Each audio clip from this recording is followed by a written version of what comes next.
The team and I are really excited to be out here at Vegas Reno, as it is the longest race in the US.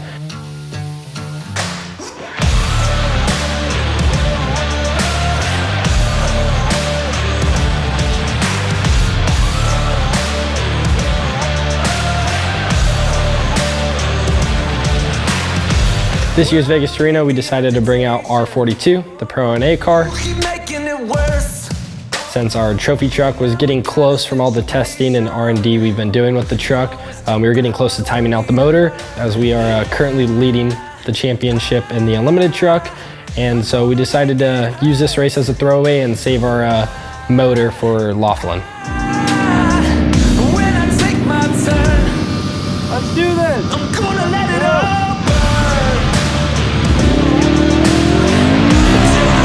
It was a last-minute decision to race this car, as the week prior it was to frame. Thank you to the crew for putting in the hard work and dashing around the clock to get us out here. Usually my navigator is Anthony Ochoa, but he stepped up to a driving position this race, and we brought in Nick Warblack. For me, because I knew I was going to be in the car for all 555 miles, my game plan going in was to stay relaxed, stay calm, keep them calm, but push them at the same time. Our game plan for this race was to go out and have a good time and get the car to the finish line.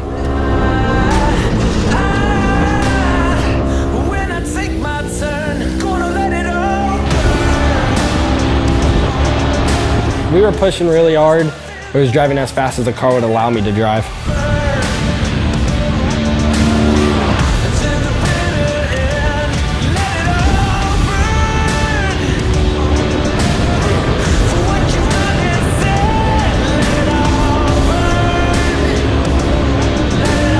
There's a graveyard of Pro Rs and turbos out there, and we were passing a bunch of them. And I remember seeing this car, and next thing you know, he hits us from the back and we get a good jolt. Blow of a century to our back bumper, and we're only in an NA car 2 cylinders down from what he has. I was like, what the heck was that? And I was like, I'm gonna remember that number. And we ended up passing them again, and they did it again. So we got actually a good 2 hits from the same guy, so it doesn't feel good. Broke our exhaust. We were straight pipe for more than 200 miles. We ran straight pipe basically the whole way, and I was deaf by the end basically. Cross the line, wrote your curse. The match has struck, your sentence served, and no white flag will change my final word. I'm gonna let it all burn.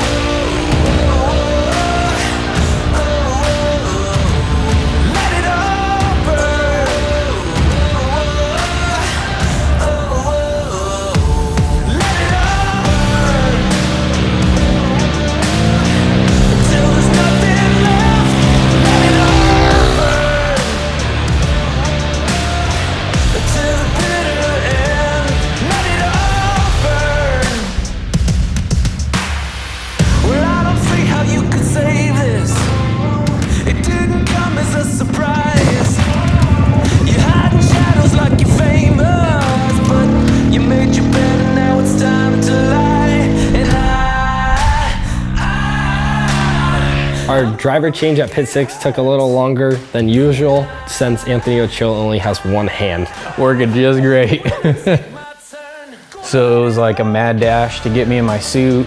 We had to slice open my sleeve, try to figure out how to get it in there. Trying to get into the car, Ryan had to strap me in and get everything all set up. So it was pretty chaotic.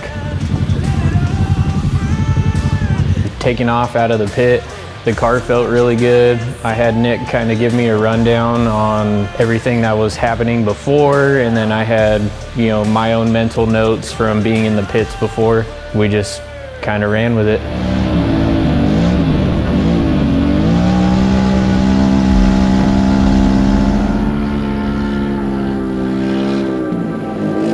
Driving with one hand was definitely challenging, but I didn't want to let the opportunity pass me by, so I still made sure to get it done.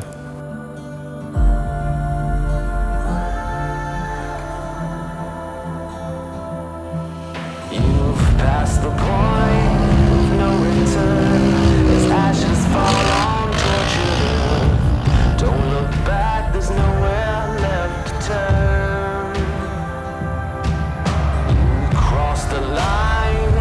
literally flat-footed it the entire time, and we were jamming, catching up. And then I blew a belt 1,000 feet out of the next pit. There was a G out marked on the course that was a lot farther on the GPS than it actually was in real life. So I came up to it pretty hot, jammed on the brakes to try to suck it up and get back onto it, and it just bound the belt up and grenaded it.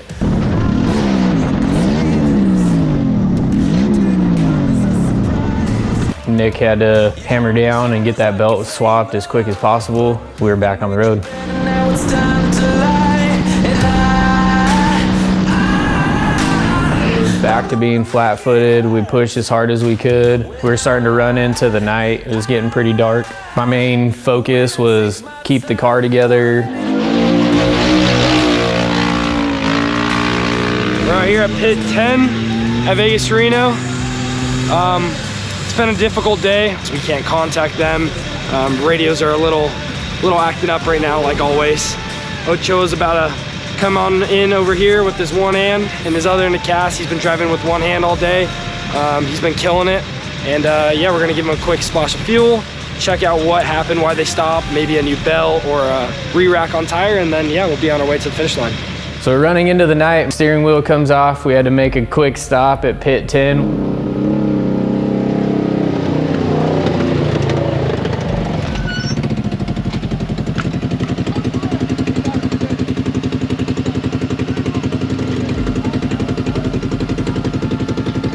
Ryan, Vince, and Mike jumped in, found as many screws as they can, put the steering wheel back on. It's difficult enough driving with one hand, to have the steering wheel fall off is a whole nother beast.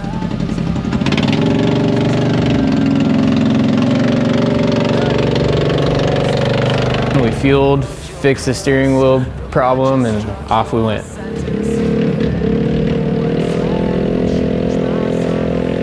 From there, the name of the game was get the car to the finish. I'm gonna let it all burn.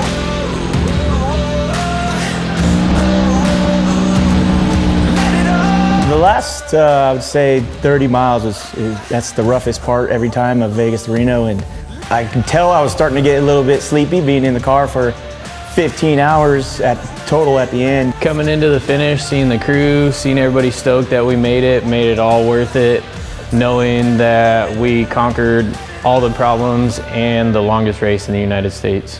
There's no better feeling than the team and the car being at the finish line at the same time. Everyone's hard work pays off, everyone's happy, and it's a win-win for all of us.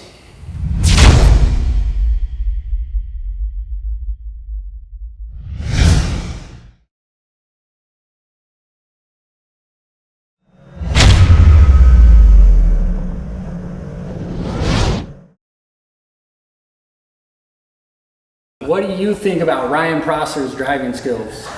Ryan Prosser has a lot to learn. I'm just kidding.